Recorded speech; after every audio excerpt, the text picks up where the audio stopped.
Druid Hills just has an aura that's sophisticated.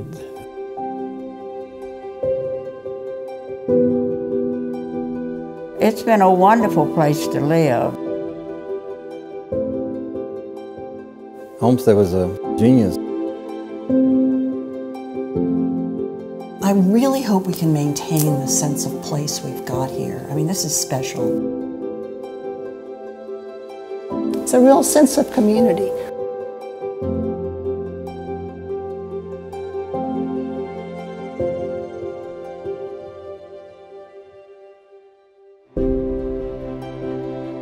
I think the park system, when you're driving along and through Atlanta, the most beautiful drive in Atlanta is Ponce de Leon.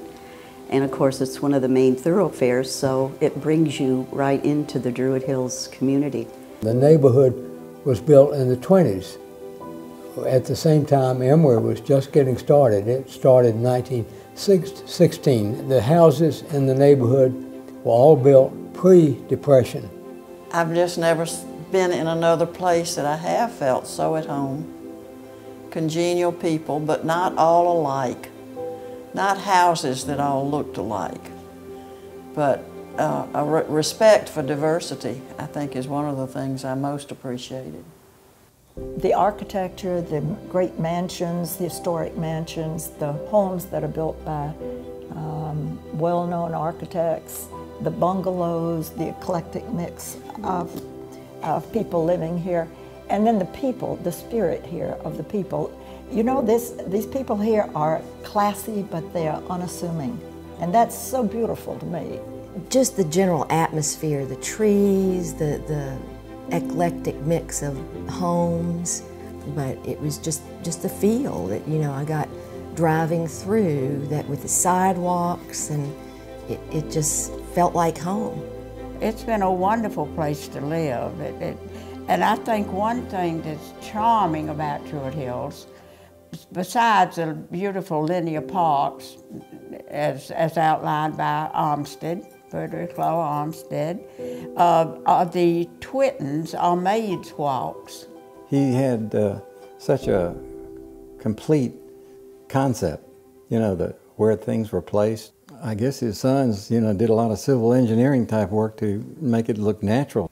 Following the topography of the land, and so you'll see Olmsted placing a house on the top of a hill, not putting fill dirt in or grading that hill.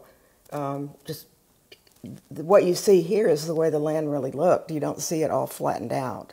I mean, every time I see an Olmsted design neighborhood, I think, oh yeah, this is great. I really feel at home here. There's just something about it, the space, the green, the emphasis on human scale. This is his only Deep South subdivision, and his last project, and also his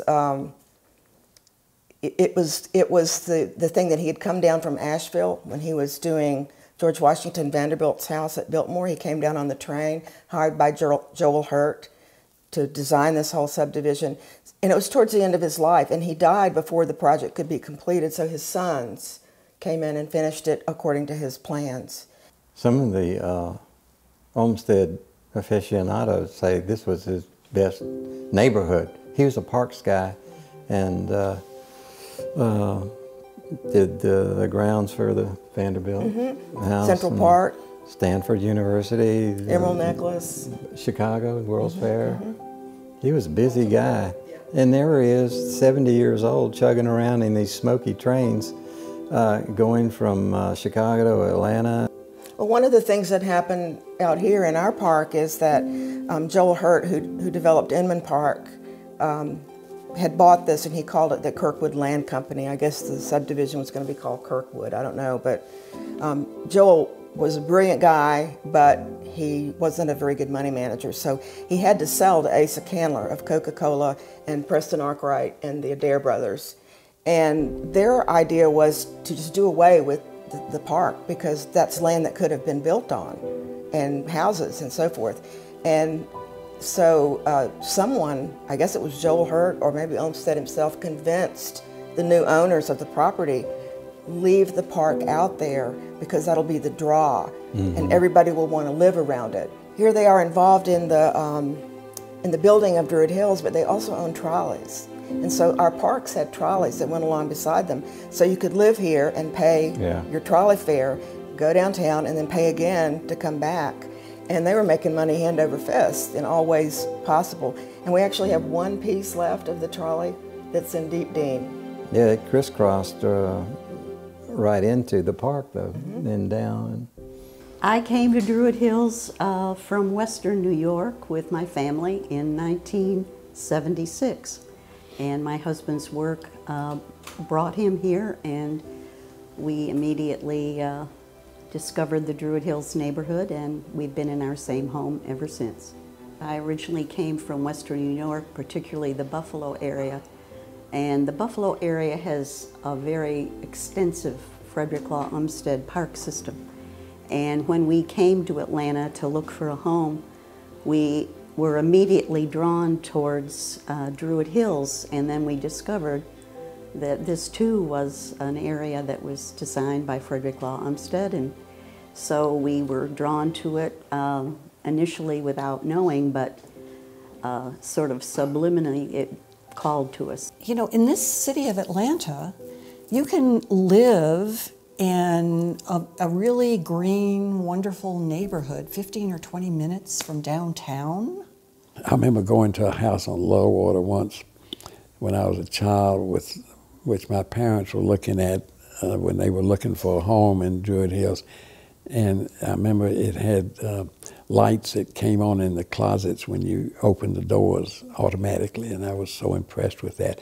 And there were some other homes that had pocket doors, you know, the doors that slide inside a wall, and I was impressed with that. And it's just, you know, it's a class act, Druid Hills. And it's it has a real esprit de corps in this community of people that are passionate about preserving the architecture and the green spaces and the ecology and the just conserving all of that's so beautiful.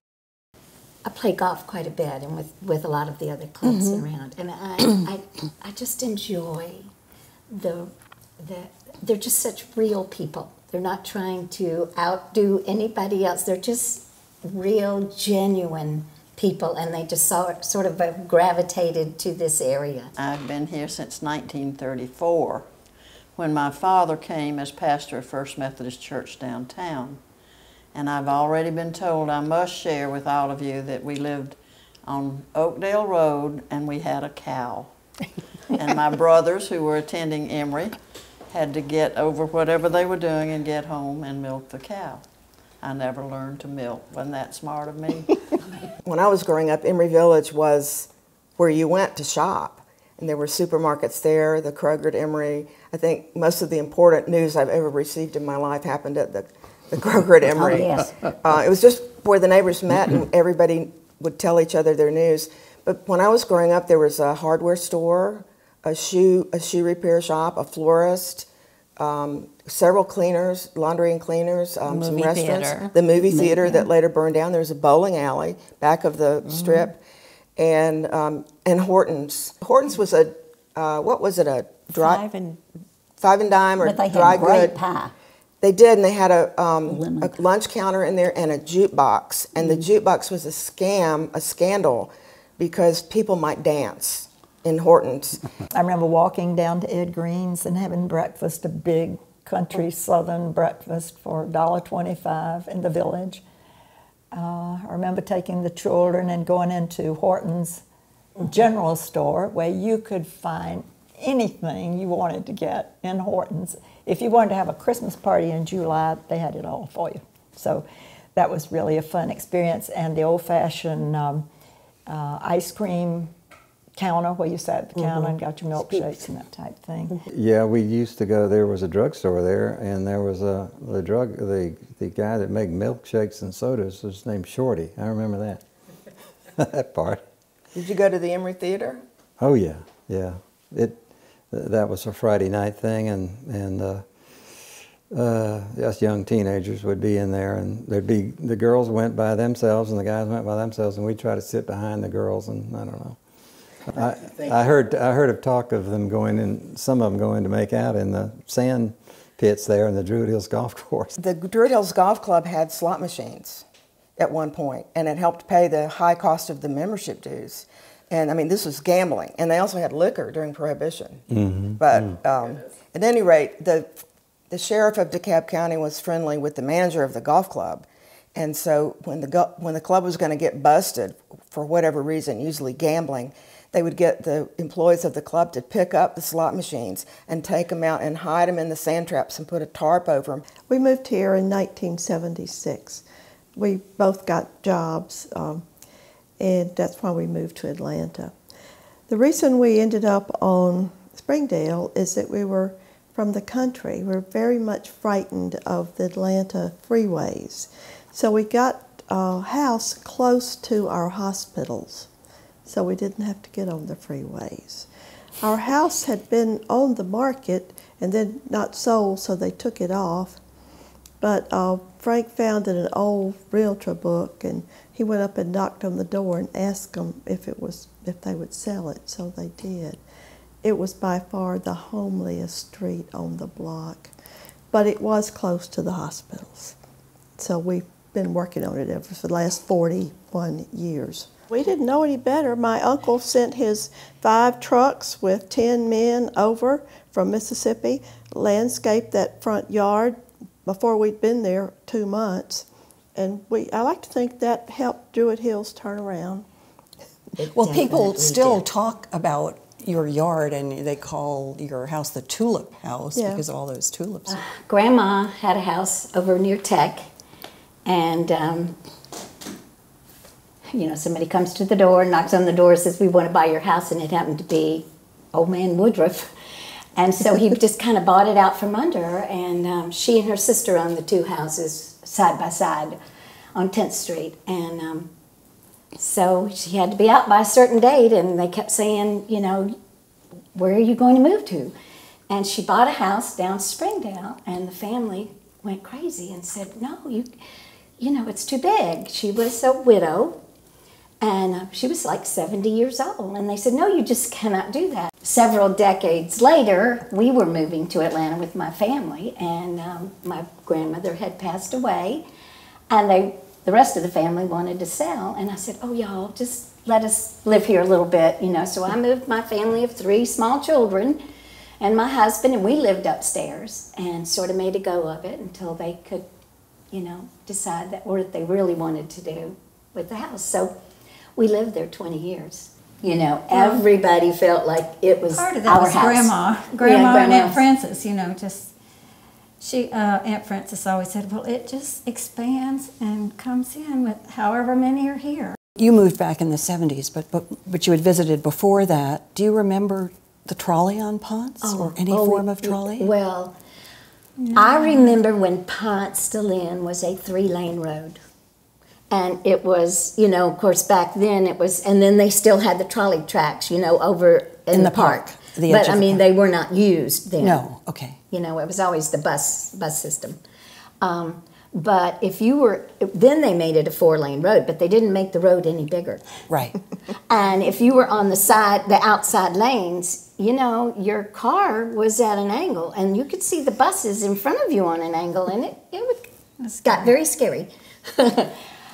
They still haven't widened Ponce, well, for a reason. Thank goodness. Yeah. Thank goodness, yes. Yes, because they would have definitely taken away from the park. I lived on Oakdale Road, spent 11 years in that home.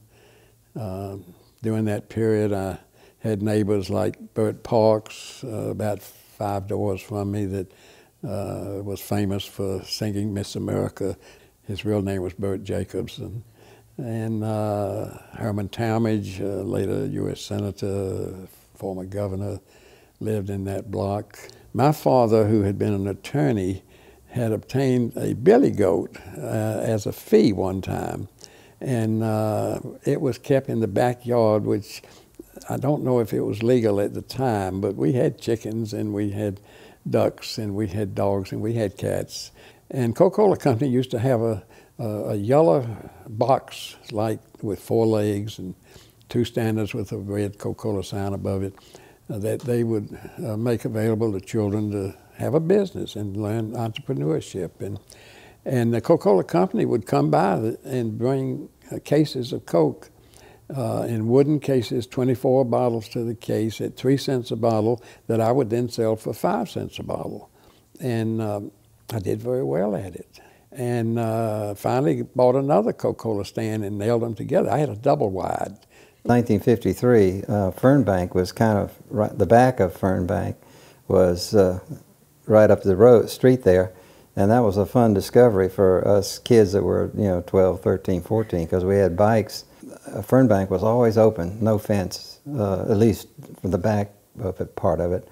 And so we'd ride our bikes like the Le Mans down there, those twisting, winding paths, and that was a thrill. And then we'd come out on Clifton, get back up, walk up Dyson with our bikes, and fly down again. Remember Robert Woodruff's nephew by marriage, who was a good friend of mine, Newt Hodgson, who lived in Fernbank in Wildwoods. He lived in the forest, and he recalled seeing Robert Woodruff and his aunt Nell Woodruff, Nell Hodgson Woodruff, riding in Fernbank Forest in their full equestrian attire, and Robert Woodruff had a groom that was dressed in complete livery, and they had red saddles, and that they would just ride up and down in Fernbank Forest. I would have loved to have been there to see that. Oh, wow. In the 50s, Druid Hills was the only high school. There was no Lakeside. There was no Briarcliff High. And Shamrock didn't exist? No. So all these kids from the outer areas were being bused into Druid Hills. When I was 15, the Navy landed at Emory. They had a V-12 unit of young guys who were either pre-dental or pre-med, top students that had been chosen from colleges all over. And they came to Emory to speed up their education. And it was a wonderful place to be at 15. So did you befriend some of these students? Well, to make it even better, my dad was the pastor at Glenn Memorial, and Glenn was considered, and is legitimately, on the campus of Emory University. And these young sailors were restricted to the campus throughout the week except for Saturday night.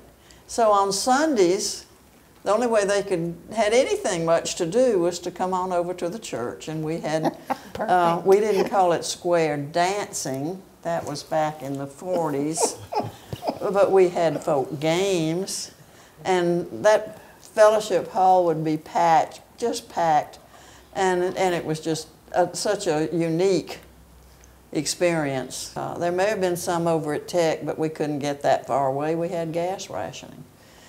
We did things like ride the streetcar to Marietta and other places in metro Atlanta for our basketball games. Team, cheerleaders, those who were going just to watch. It was just so different from how it was when I raised my children. There was still the sense of community here and caring for each other that was wonderful to raise children. So I've lived here for 60 years.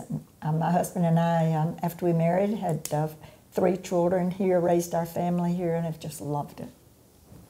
Oh, I just hope the community stays, you know, that the closeness of the people all working together for the same goal, really. I mean, you know, we want it for our children and our children's children, you know. We're the benefits of what my grandma did, you know, coming in and saving what she could, house by house, lot by lot. I think that, to me, would be what I want to see.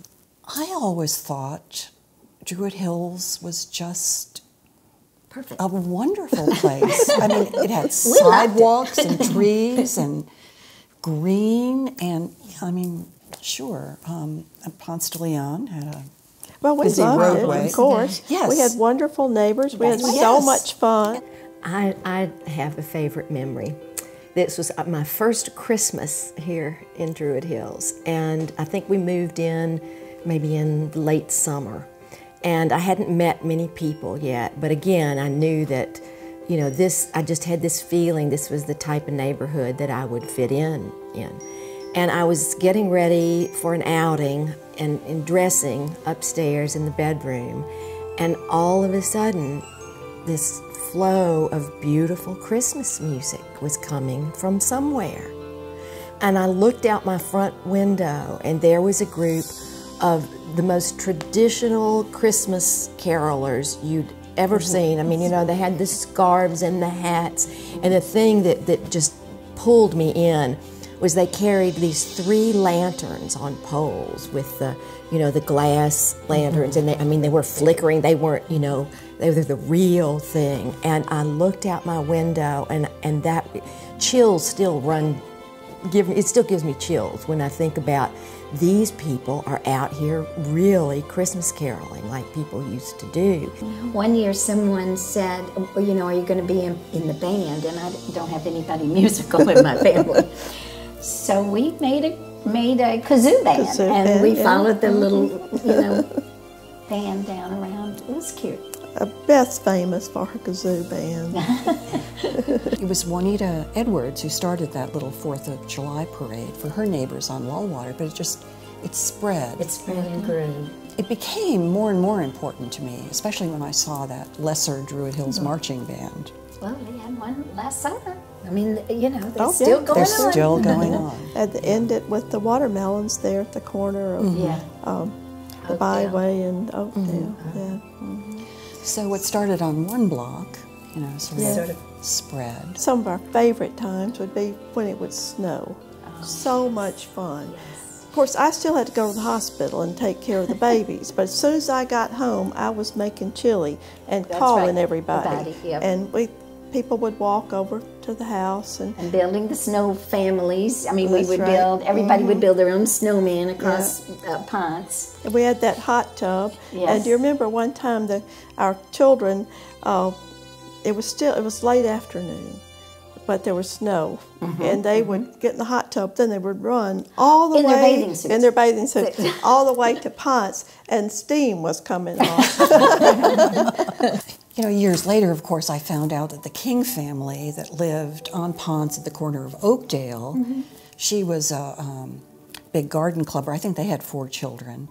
And they would have birthday parties and other things in the park across the street, which is sort of, you know, virtually is one of your parks in Springdale. Sure. Yeah. And there's just this, I just felt this continuity. I mean, I really liked Mrs. King because she would pick up trash in the park, which I did I still do it for years, you know, even once we rehabbed the park. And just this sense of it being such a wonderful place for children to grow up. To grow up, very, very much. So I felt so fortunate. One time years ago, we decided we needed a bigger place, and we went over to Buckhead. We looked several times at Buckhead, but we decided it just wasn't very neighborly, and we just came back home and added on. And won an award from the Urban Design Commission. Every year we had a spring arts festival, and it was held at Callan as well. It was in May, and this was over a period of about 15 years. I think the unique thing about the Spring Arts Festival, it was attended by several thousand people, it was a big deal, it was free, it was open to the public, the children brought their art, and we had a clothesline art show going in, but the unique thing about the Arts Council was, the Arts Festival was, if you were invited to be an artist, you had to bring with you, you had to demonstrate your art on site. And this was, the people doing the clay had to demonstrate, or the painting, or watercolor, or whatever. And this was really a unique idea. And later it was replicated by Piedmont Arts Festival. I remember one year when we had a woman who did, it's called Pisanki. There were eggs that are, I forget which country got this craft going, but it's very intricate work, painting, and it's not painting, it's dyeing on eggs. And she raised her own chickens. And so that year at the artist market, she brought her chickens with her. And another lady that was with her raised sheep and spun her own wool and knitted her items that she sold, and she did her spinning at the artist market too. So those were some really special times. And then we have the Schwartz Center. The Schwartz all of Center. the Emory campus. World-class performers, the Carlos Museum, all within 4 square miles. The Arts Council of Druid Hills was one of my fondest memories, but certainly another was the involvement with the Druid Hills Tour of Homes. In between there, I was developing my psychology career and had that, but when I retired, we were asked to have our home on tour, and Dan and I built our home in 1970, and so we did, and it was just a fabulous experience, and I was so impressed with the people that worked on the tour, on the committee, and I thought, well, I want to be a part of that too. So the next years I started doing the other side of it, which being on the committee and helping bring the tour about. Our home per se and gardens was on tour 2005 and again 2016.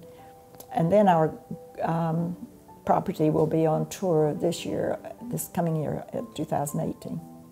I remember the first tour was on a Sunday afternoon for 3 hours. And I remember Honor Cobb's and Woody Cobb's home was on tour.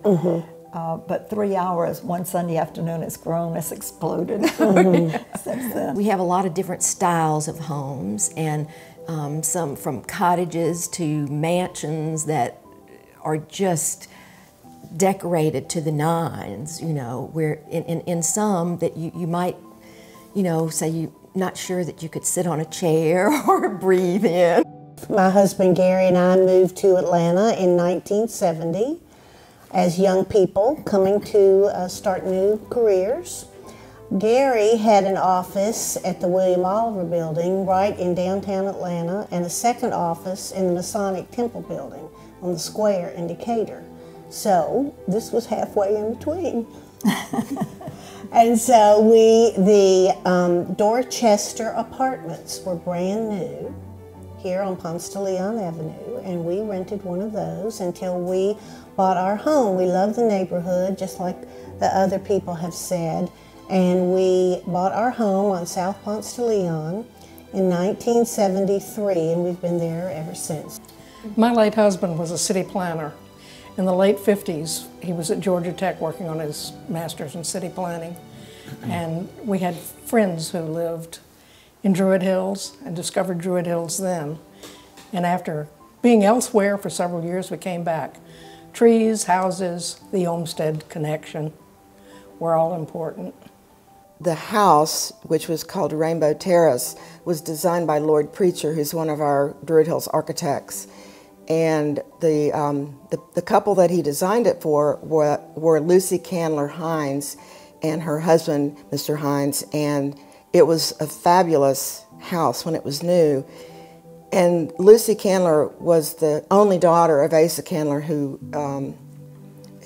got the formula for Coca-Cola and assumed that business. So money was no object here.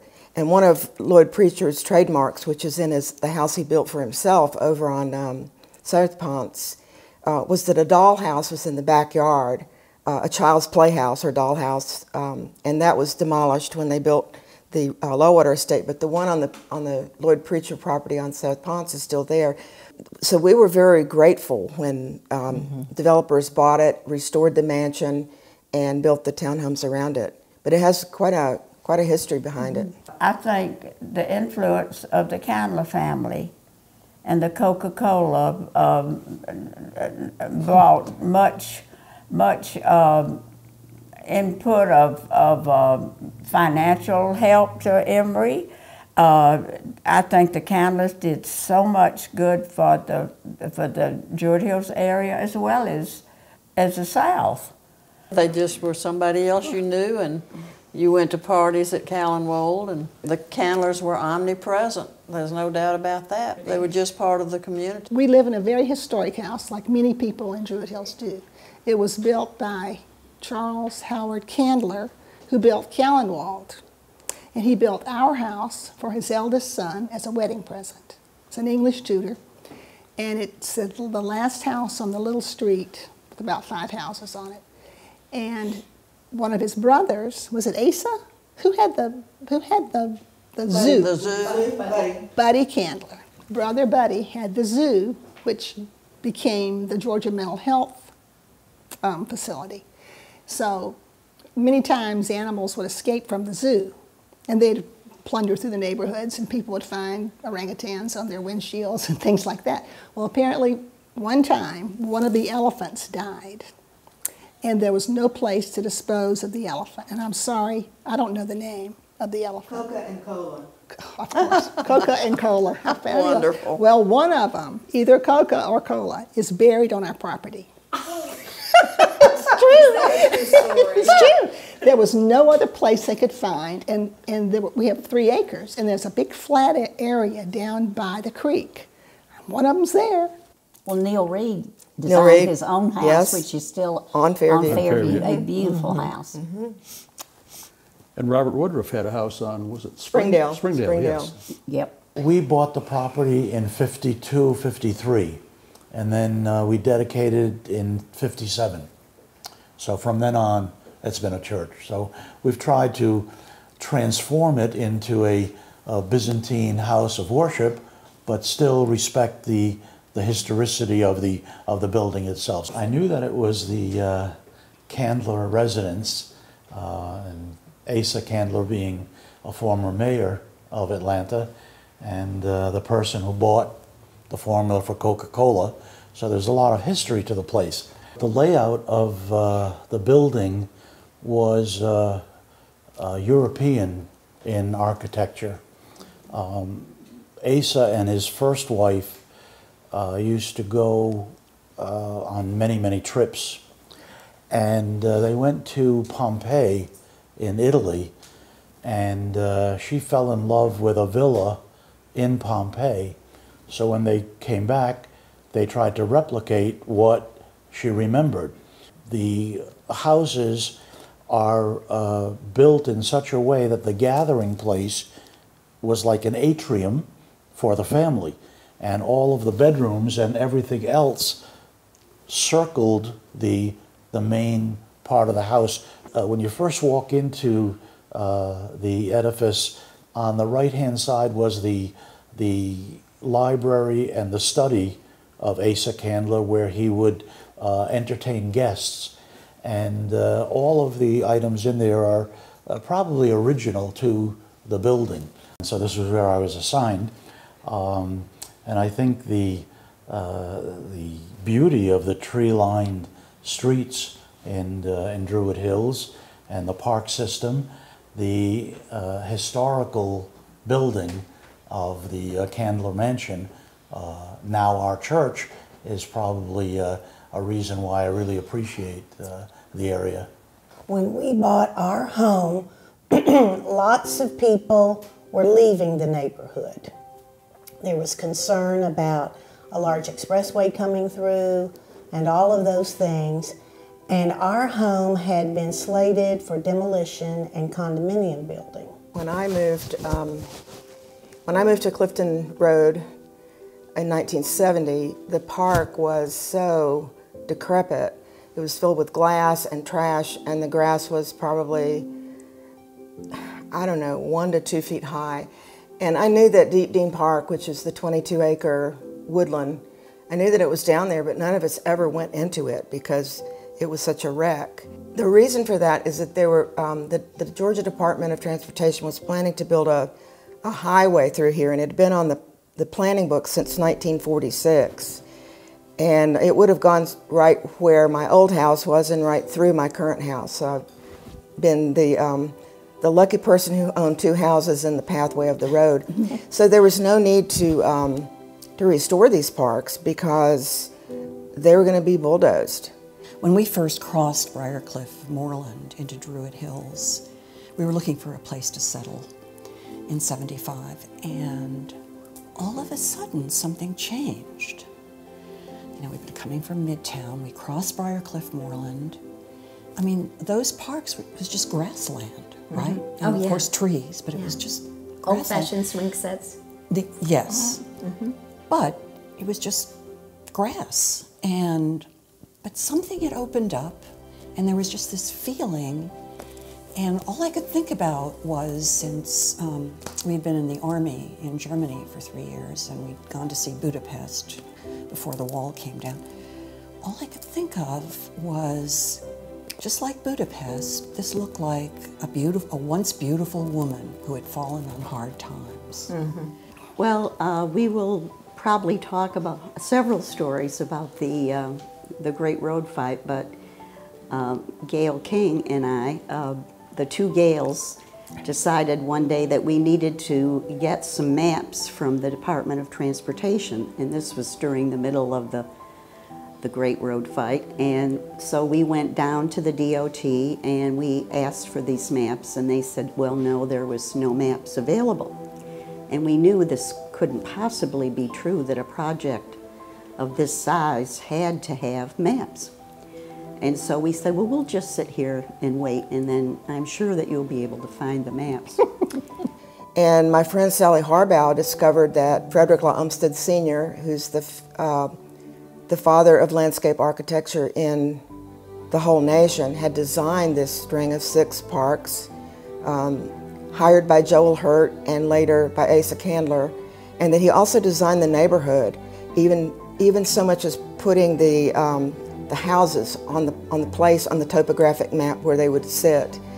And then I was fortunate through Sally to join the Olmsted Park Society back in '83, and we began to work to make people understand this gem, this remarkable thing that we had here in our midst. And then that group evolved into the Olmsted Linear Park Alliance. We raised $10 million and restored the string of linear parks to the way they looked in 1905, when Frederick Law Olmsted had designed them and also the planting scheme for them. And so it's been about, I don't know, what, 3 decades, but I'm so happy when I walk out there and see that. And there's so many people out there using it. We banded together with the City of Atlanta and Fernbank Incorporated, the Olmsted Park Society, and the Civic Association. And we came together and formed the Olmsted Linear Park Alliance. The founding president was Tally Sweat, and she was instrumental in raising close to $10 million, to which the Civic Association contributed quite handsomely over a period of 10 years. And as a result, the parks have been rehabilitated. The road days were very interesting days. It was a neighborhood in peril and in jeopardy, and no one knew how it was going to end, because we had a former mayor and a former president and all the city council people promoting this road that had been planned since 1946. And if you look at modern day Atlanta, you'll see a spoke with the different 75, 85, 20, and so forth coming out from it. And this road through here is the one that's missing. This road here is the one that's missing. And so, yeah, I had something to do with that, but a lot of people had something to do with that, too. I was on the caution board. I think in 1980, I engaged in my first protest march. I was in my 40s by then, and it was over the highway. And you may remember that Jimmy Carter was the one who stopped the highway. We bought our house, our lawyer assured us that highway was dead. But then Jimmy Carter became an ex-president, and sure enough, the highway was alive again, thanks to him. And you know, we all fought it. I got to meet a lot of people, a lot of good people, dedicated people who cared about this neighborhood, and I think that continues to this day. The DOT would choose times when the families were all busy, like holidays, like Thanksgiving. And the women are all in the kitchens with the families cooking, and next thing you know, they're cutting all the trees down on Moreland Avenue, getting ready to build this road. And we had an incredible phone tree. And so Thanksgiving morning, like 6 a.m., we get their calls. They are out there cutting the big trees. And so we threw on our raincoats over our pajamas, and we went out there and stood around like neighbors who just weren't going to have it.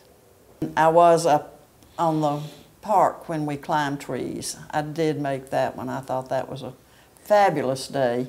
The day everybody agreed they were going to have a sit-in in the park in front of the bulldozers. And we had lawyers ready to bail people out of jail. And so all the neighbors went down, and I think close to 100 people were arrested. Oh, yeah. And Elsie Gore, an older woman that lives nearby the park here, she was one that was arrested, and as she was taken away to the paddy wagon, she said to the officer, now, sir, how long will this take? Because my mother is waiting, my 85-year-old mother is waiting for lunch. So I need to... I cringe when I get with these women who worked so hard. The three of us, Gail, and I, were founding members of the Olmsted Park Society, which was founded to try to save the Olmsted Park because we didn't want the road going through it. No. Sally Harbaugh was really the founding president. We owe her a great deal of gratitude for everything that she did. She was a member of the board of the Civic Association as well, when she got us together to form a society to protect the park.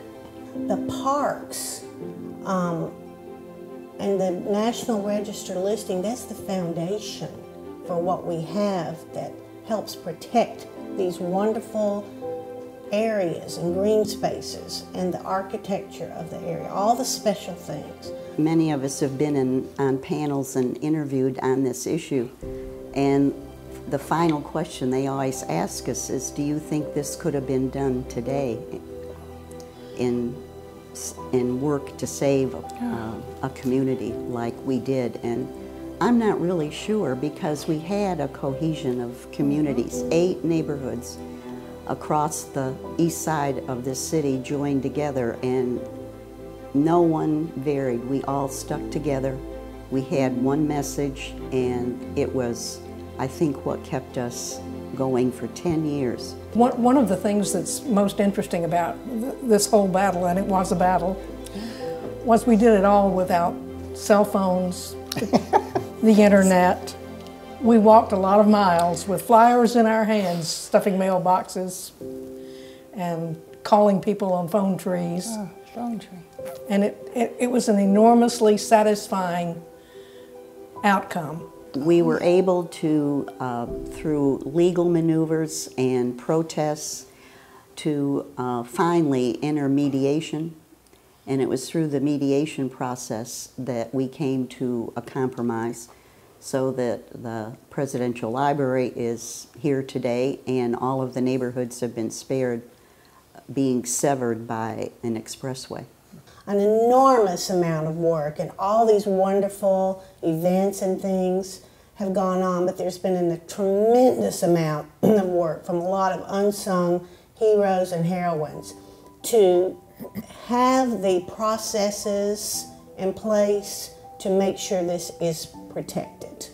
When the road was finally stopped and we knew that we weren't threatened by a 4-lane, which would probably be 16 lanes now, people said, you know, the prices were reasonable. You could come back in here and buy a home. And it was a safe place to live. We were no longer under threat. Although I continue to say that the DOT owns a lot of property, and I think that they will still want someday to do something here, but I don't think they'll do it by tearing down houses and ruining our linear park. Once the highway was settled and there was no more threat of an expressway coming through the community, then it stabilized, and as Gail pointed out, it's really been revitalized, and the restoration of a lot of our older homes has been incredible, and I think the community now is stronger than ever. I think it's amazing, and I think it's a real tribute to the Civic Association that many homes that were beginning to slip into divided apartments, and that's what you find around most educational institutions that don't have something like the Civic Association that really kind of keeps things in line. And at some point we're going to have to address the issue of some kind of a light rail or a system of some sort that can help alleviate, because the traffic is taking a toll on the streets that are really truly to be neighborhood streets.